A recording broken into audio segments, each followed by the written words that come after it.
If I could not be a master, or if I could not excel in a thing the first time, maybe the second, I might give it a second chance, I'm not doing it. Period. And in a way, in a large way, especially now I've come to realize, that is self-sabotage. Hey y'all, and welcome to Let's Talk Sis. I'm Shekinah, your host, and as we spend time together, I can promise you three things. I'll be honest, I'll make you laugh, and I won't hold back. Let's Talk Sis is your essential girl talk destination where you'll hear about life from the perspective of a Black woman in America, as our stories often go untold. I can assure you, while honest, we are a community for growth and love. Remember to like, subscribe, and share the podcast. Now sit back, relax, and let's talk, sis. Welcome back to Let's Talk Sis. Hey y'all, welcome back. It is another week, another episode, and Let's Talk Sis is a safe space for Black women who feel deeply emotional, maybe haven't felt seen, heard, or valued.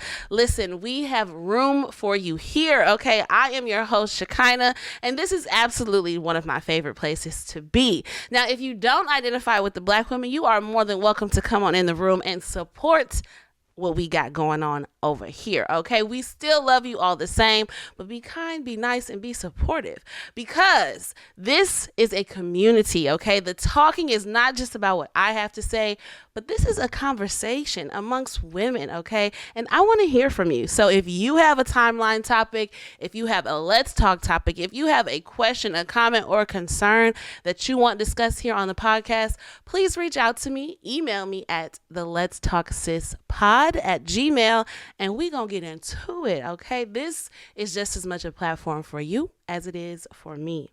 Now, we are all about promoting authenticity through conversation to help our audience heal, grow, and be inspired. So if you love what we're doing here, you can help keep the conversation going and buy your girl a coffee, okay?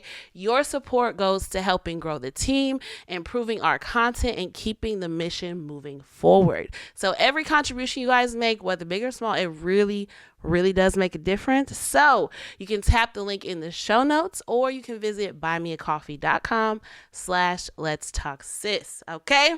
All right, y'all. It's time to get into it.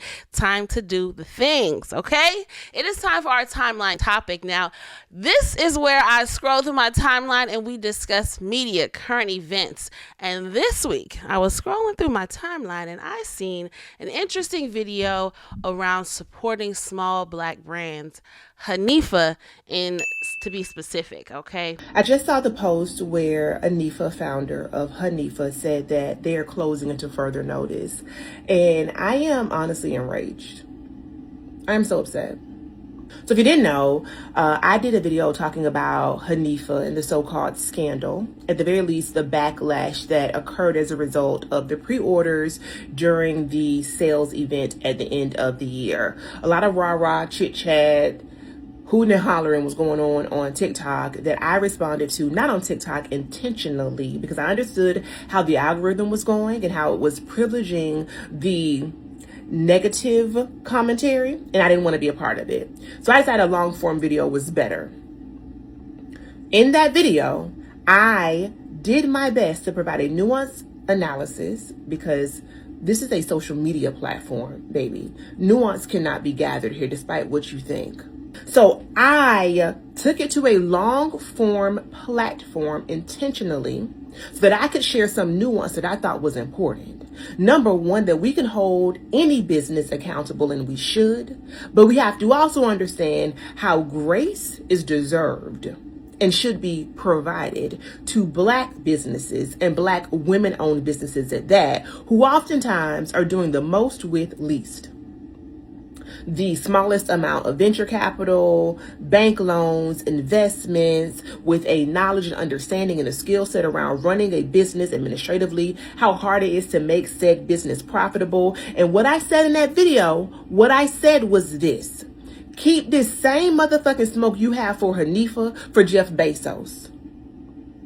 When you get shipped an incorrect item from Amazon, when the item comes to you broken, when the package is lost in the mail. Oh, but you don't want to fucking do that. That trash you just got from Shein that was made for a landfill before it even reached your fucking house, you're okay with that. That's not a problem. We're going to just get online and dogpile a black woman business owner. It is absolutely enraging. And what I said in that video was, we can hold accountability and grace simultaneously. Bitch, can you walk and chew gum? I am sorry that you didn't get your order on time, but hey, it was a pre-order. And it's not okay, because many of y'all have no problem bopping into Target. Many of y'all have no problem dealing with these white mega multi-million dollar businesses that have done worse, played in your face every single day. You have no problem with that. Internalized anti-blackness is fucking real. Get you a hobby. Get you a business. Oh, I'm sorry. You don't have the fortitude to see anything through. Besides some recycled bundles that you found on TikTok shop. And if you are not in a position to add a response that is thoughtful, that is measured, that adds value to a conversation, shut up. It's okay to be quiet. I promise you it is. Because to get online and to contribute to a discourse that was not actually helpful, when you don't do it with other white-owned brands, is problematic. And this is why Yaba Blaze said, I love my people and I will fight for you, but I cannot be in community with all my people. Some of you hoes are fucking insufferable. All right, so that was a bit lengthy, but points were made, okay? And I just wanted to get on here and say I stand with Hanifa, okay? A few things, quite a few comments, quite a few concerns, quite a few things. Number one, the biggest thing I think that she mentioned is having grace for small business owners.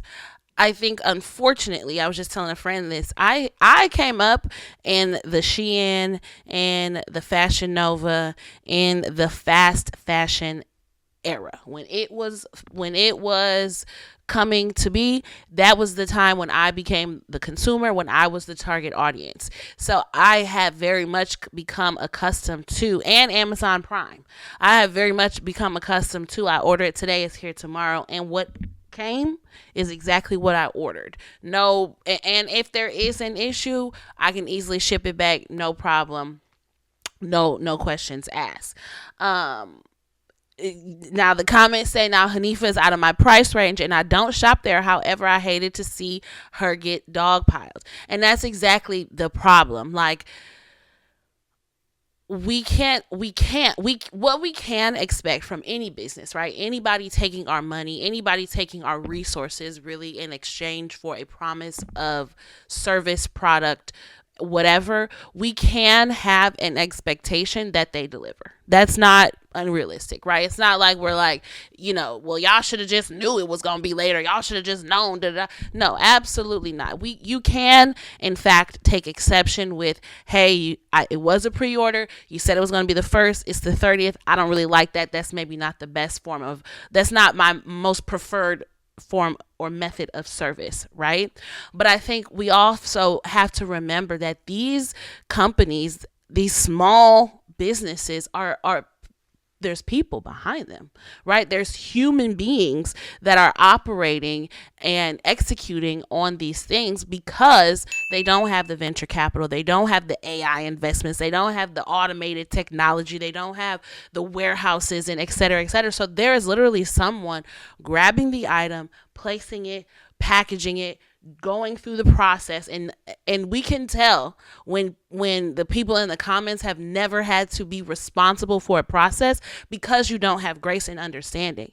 Anybody who has had to own a system, whether it's their own business, whether it's in a managerial position, whether it was children's church leader, you understand that there are steps in a system that can easily cause a bottleneck, a delay, a incorrect delivery of XYZ. Like, you understand the opportunities for error. And so when you then enter into a system and when you engage with the system, you can enter it with a little bit more grace. It can be the 30th and you still not have your stuff, and have grace in, hey, I ordered XYZ. I'm expecting this and that. The most you can expect is a response, right? Now, if they're being unresponsive, if the website done shut down, if all of a sudden the storefront is plastered up, people going missing and it's ghost, you don't see nothing on the social media page. Okay, then we can have some outrage, right? Then we can we can share our opinions or our experiences of the situation. And even then, right, there is not a need to disrespect, to call out. I always find it strange the people who have the audacity or the whatever it is in their spirit that allows them to actually type out a hateful negative comment and actually press send. Like, or text or an email. Like, I get it, you pissed off and you want to get it out, and maybe in the group chat. Okay, sure, you send in a group chat, but like, to actually go on somebody's page and post that, that's something real wrong with you, baby girl. What good did that do? To what end did that negativity get you? It's a difference in saying, yeah, I've also experienced a bit of a delay. Is something going on? That's one thing. But to disrespect the business, to say it's not worth this, it's not worth that, and of course this and of course that because it's a small black woman owned business, it's just unacceptable. In no circumstance does it ever require that. Two, be patient. Be patient. If you're seeing the company and everybody is having this same experience, what makes you think it's worth, downgrading or disparaging this woman's business? Again, there are people behind these brands and these companies. There are people who decided to offer a product to you, right? Who decided to get out of their bed and use their creative wills to put something forth for you, and you have no regard for that process. Amazon got you fooled into thinking shit really happens overnight. Quality really happens overnight. Shein got you really thinking you should always be able to get things for $4 and they could be here tomorrow. No, baby girl, that's not how things work for real, right? And so that's that on that. And then being a black woman business owner, you are a niche within a niche within a niche within a niche. Nobody's really checking for you. The normal experience, right, is that people aren't really checking for you unless they actually rock with you. There's a certain level of intentionality that typically people go through to find you, to engage with you. And so I can only imagine Anifa, the owner, how disappointed I'm sure she felt in those customers, in those comments, in those people who you think are actually supporting you, who actually want to invest, or at the very least they actually find value in the product that you're offering, right? So to then get online and just see so much hate and dogpile, because of a cog in a system, not because I disrespected you, not because I betrayed your trust, not because I was frauding you, not because I said I hate babies, like nothing really to warrant the level of just disrespect. And so I want to encourage us all to take a minute, like take a beat, okay? Take a moment. You don't need that shit today. You don't. You could actually probably wait until whenever it comes. And if it was for a specific event, get over it. Find something else to wear, right? You don't get to then go online and disrespect this woman and be foul because you don't have an outfit to wear to your cousin's baby shower. Like, move around. Okay. Let's get into some of these comments before I continue to go off. We definitely have to give grace to small businesses. We don't know. we often don't have a team. Correct. Y'all know I say it all the time. I'm the only person in here right now. I hope. I'm the only person in here. I set up the mics. I set up the studio. I have an editor, thankfully. But aside from that, I'm posting the content. I'm responding to the comments. I'm coming up with the creative. I'm producing the show. I set up all the studio things. It's just me. So I'll be damned if one of y'all get up under my comments talking crazy. Okay. Now I will say the not offering of the it depends. The not offering of a refund or exchanges, on one hand, again, as a small business, I get it, because a lot of times when you get that capital, it is expended, right? Like now I have to go buy the material. Now I have to buy the needles, the thread. I have to, the resources become immediately invested or whatever.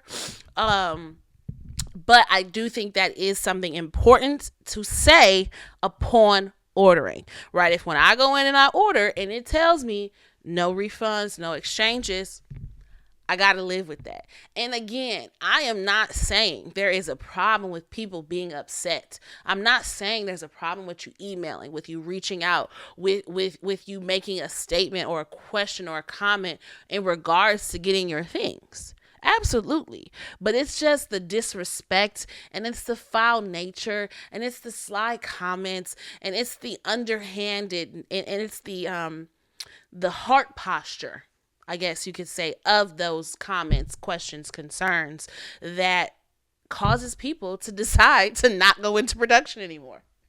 It wasn't because you asked me where your order was. It was because the way you came at me about it. How it's the tone that you had when not only you but all of y'all approached me about it. Now I don't even want to do it no more.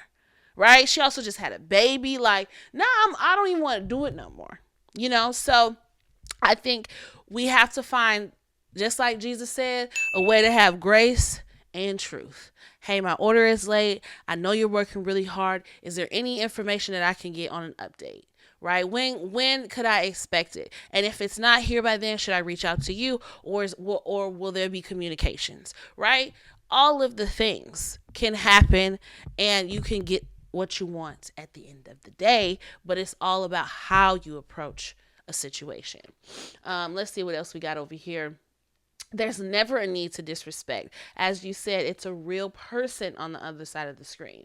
And I understand as a business owner, but as a consumer, if it doesn't fit, I want my money, because I'm quicker to be booked once you start popping off anyways. Good sis. Okay, good sis. Who are you talking to with this disrespect? Yeah, and again, I get it. It's just a way to go about everything, right? So that's the moral of the story. Be kind to our small business owners. Be respectful to people, even when you maybe don't get what you expect. That is not license to disrespect, to disparage anybody for that matter, okay? All right, y'all. So with that being said, let's get into our Let's Talk topic of the week, okay? This segment is designed for us to go deeper, have tough conversations, and find the tools that we need. All right, this week we are talking about self-sabotage, okay? Put self-sabotage in the chat if it has ever been a thing in your life. Now, what made me want to talk about this is because I think it's self-sabotage is a real sneaky devil. It's a real quiet, unexpected, unassuming MFer, right? And I was watching a video and this lady said she names her self-sabotage person, and she names it Lucy. So we'll call it Lucy for the purposes of the podcast. But basically, self-sabotage is when our own behaviors, our own thoughts, our own habits, they interfere or prevent us from our own success and our goals, our well-being, the things that we know we say we want to do. We somehow get in our own way. Right. And again, it's subconscious. It's these negative thought processes. It's these reliances on comfort. It's these not willing to be vulnerable or try new things. I was very much someone who did not like doing things I wasn't good at. Period. If I could not be a master or if I could not excel in a thing the first time, maybe the second, I might give it a second chance, I'm not doing it. Period. And in a way, in a large way, especially now I've come to realize that is self sabotage. Not giving myself a wide enough playing field to learn something, right? To practice at a thing. I am never giving myself an opportunity to succeed at the thing because it was hard. I don't want to do it. Now I done sabotaged myself from even accomplishing or doing the hard thing, right?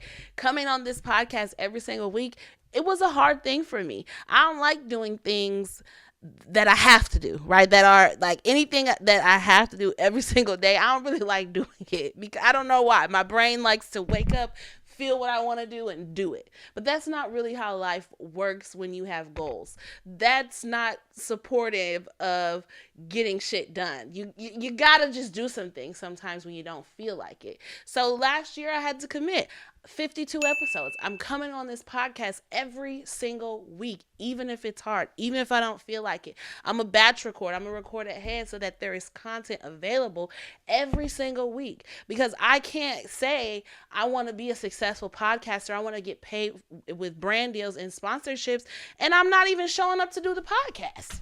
Make it make sense. Put two and two together and get forward with that if you can, right? That is an example of self-sabotage.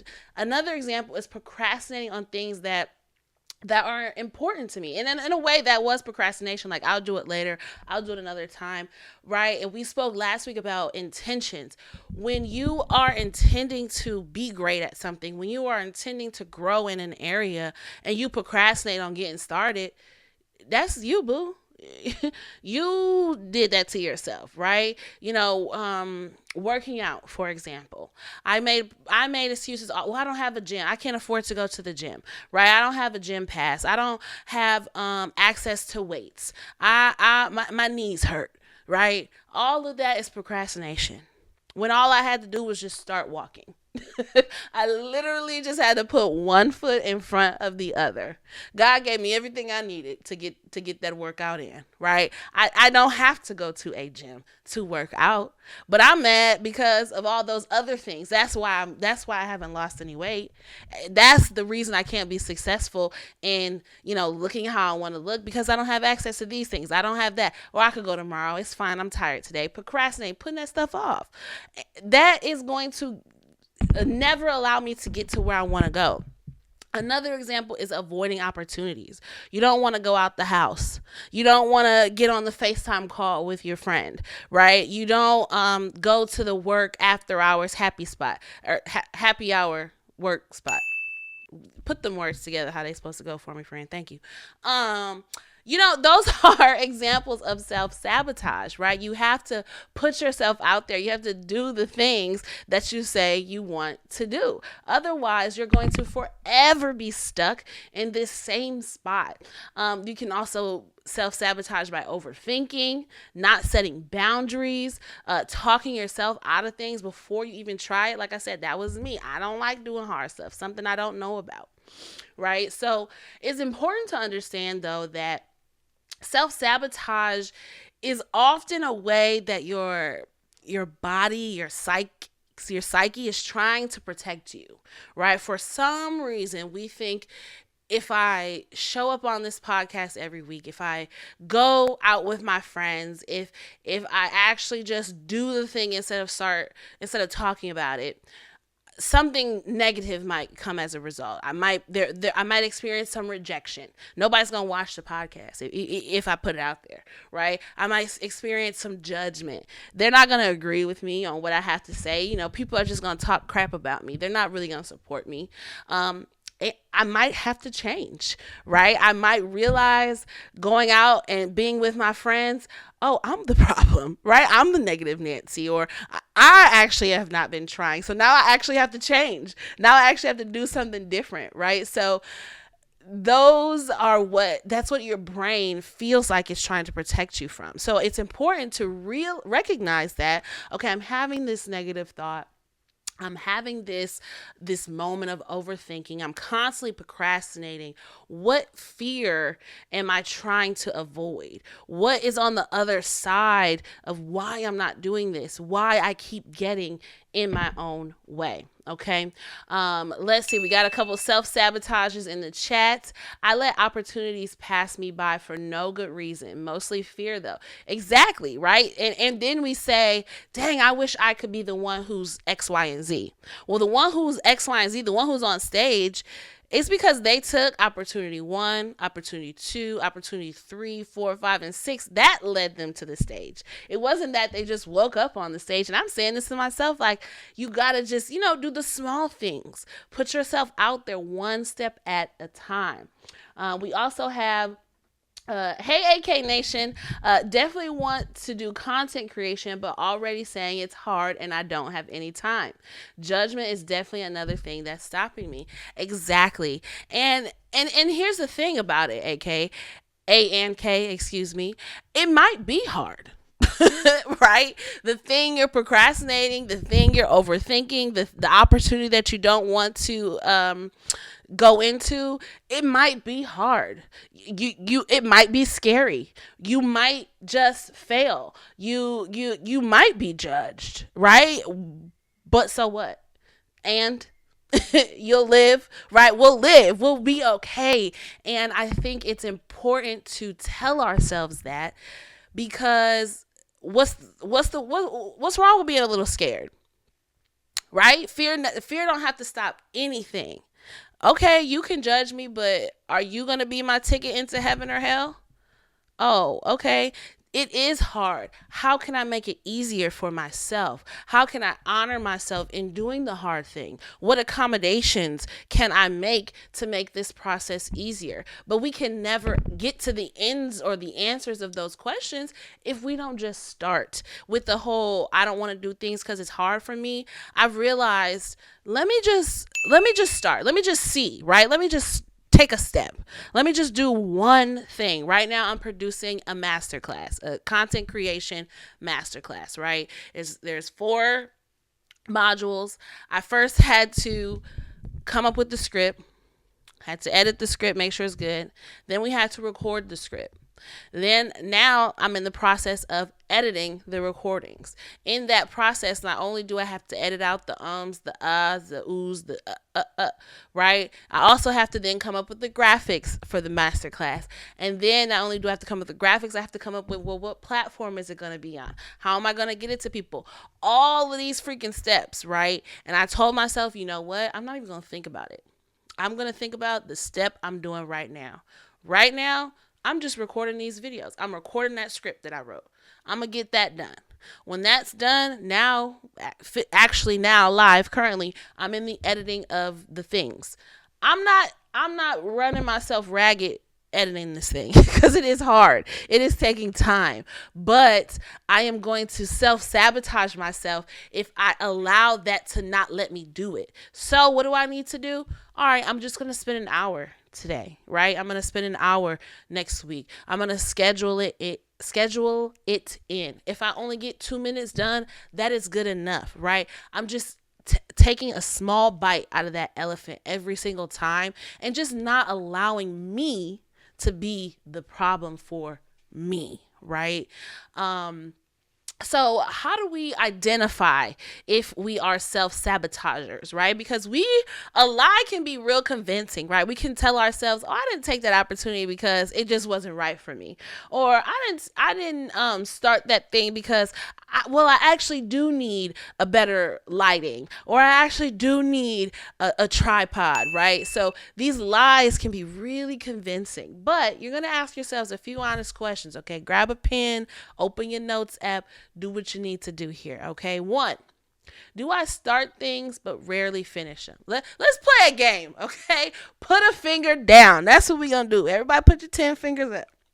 Okay. If the answer to the question is yes, we're going to drop a finger. Okay. Do I start things but rarely finish them? Yes. That's a finger. Okay. All right. Put a purple heart in the chat if it's you so I can keep track. Uh-huh. Do I procrastinate on things that matter most? Not that matter most, but I do procrastinate. So I'm going to leave that one up. But I do procrastinate. Do I overthink decisions until opportunities pass? Put a finger down. Okay. Yep. I got some purple hearts. Thank you. Do I downplay my abilities or talk myself out of opportunities? Yeah. Big imposter syndrome over here. Do I stay in environments that limit my growth? Yeah. Put a finger down. Okay. All right. Okay. So that was only 5 questions, but still, I only got a pinky up, and that's barely because, I do that's that procrastination one. I do be doing that. I got purple hearts in the chat. So I am in company with some self-sabotagers, okay? Self-sabotages.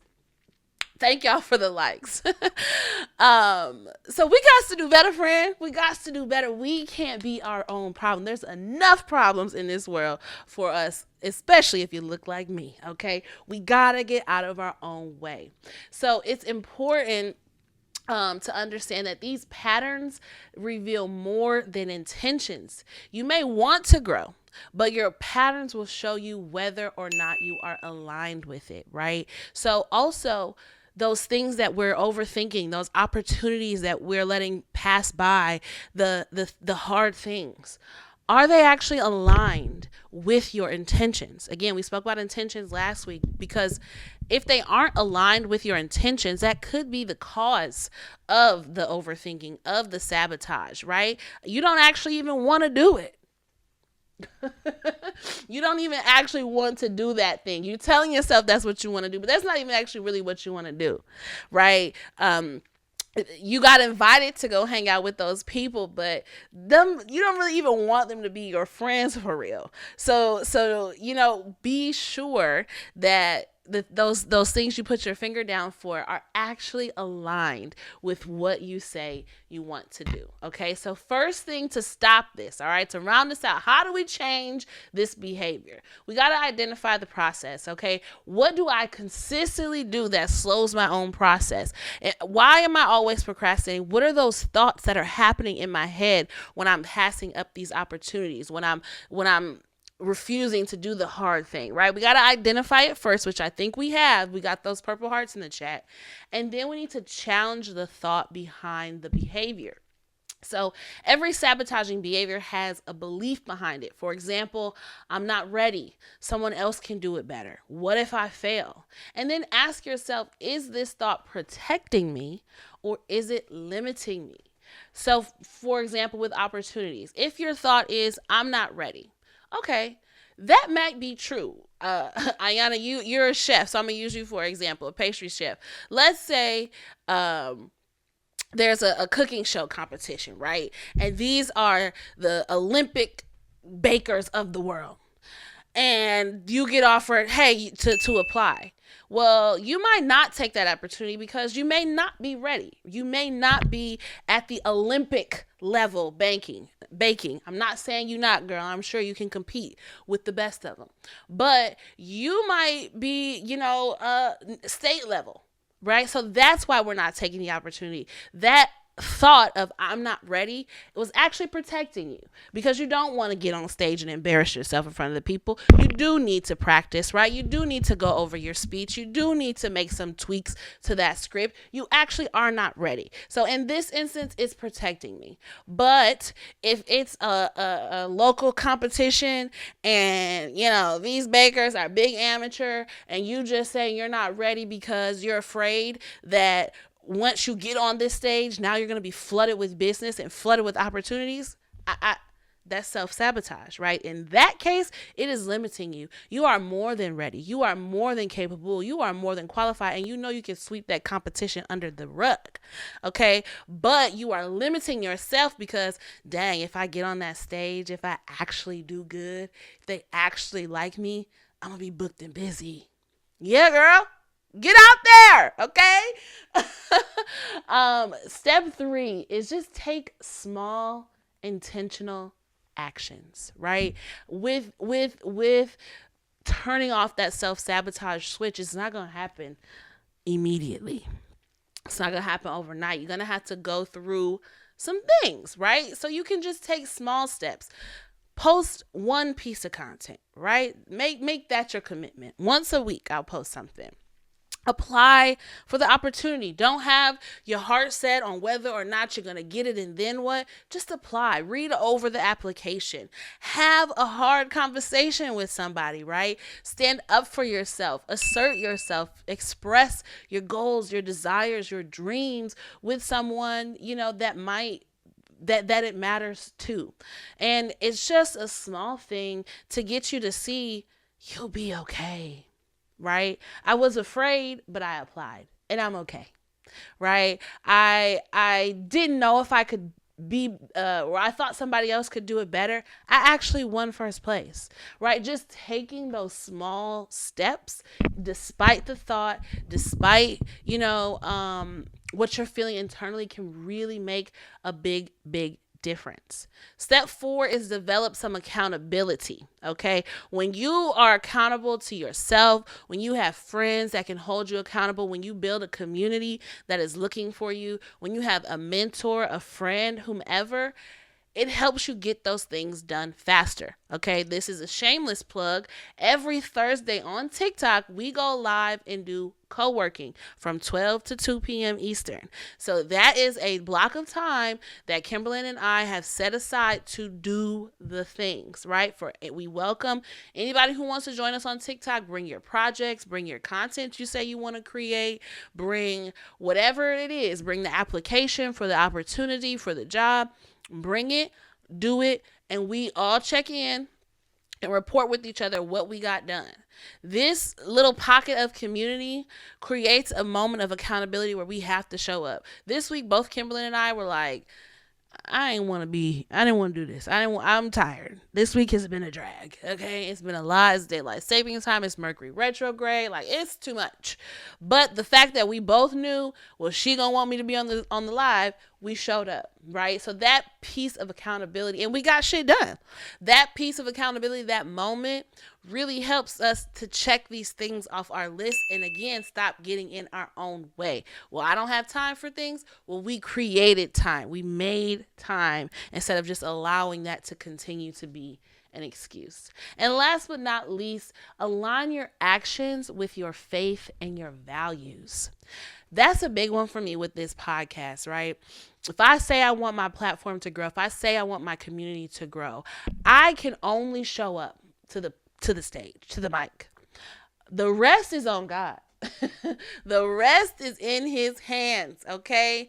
I can't say, well, Lord, you're not blessing me, and I'm not showing up to be blessed.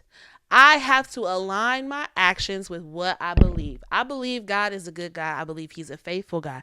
I believe he will give me the desires of my heart according to his kingdom. And so in order to get them, I got to show up. I got to do the things. I got to take action towards what I believe. And even while waiting, even while wondering, even while questioning, I still have to take those actions to get those things. Okay? So I said a lot. Okay. But I hope that this was helpful for some people, even if just realizing you ain't the only self-sabotager out there. Okay. And, sometimes we are sitting around waiting for the right opportunity, the right support, or the right time to do something. But the real breakthrough happens when we become aware of the ways that we've been standing in our own way. Right? There's not always a right time. There's not always a perfect opportunity. But what you can control right now is how you show up to the mat, how you show up to the stage, how you, activate yourself within this pocket of faith that you say you have. Okay? So to wrap it all up, I'm going to give you guys our conversation challenge for this week. So I want you to ask yourself, it's 2 parts. What is one way I might be getting in my own way right now? And what is one small action I can take this week to move differently? Okay, this week we're not procrastinating. So, again, what is one way I might be getting in my own way? And then, what is one small action I can take this week to move differently? All right. All right, y'all. That is the show. If you want more of Let's Talk Sis, you want to have conversations about the conversations, you want to get some journal prompts, special announcements, fun reels, and other content, you can connect with the sisterhood on Facebook. Okay, just search the Let's Talk Sis podcast and you will find us. You can also find us every day. We're posting something, child, down to the TikTok or the Instagram at Let's Talk Sis podcast on TikTok and Instagram. And last but certainly not least, if you have not liked the video or subscribed to the channel, please do so. It helps us grow and helps keep the community full. Okay. All right, y'all. I thank you guys for listening. That's it. That's all. I ain't got no more. I'll see you guys next week. Bye bye.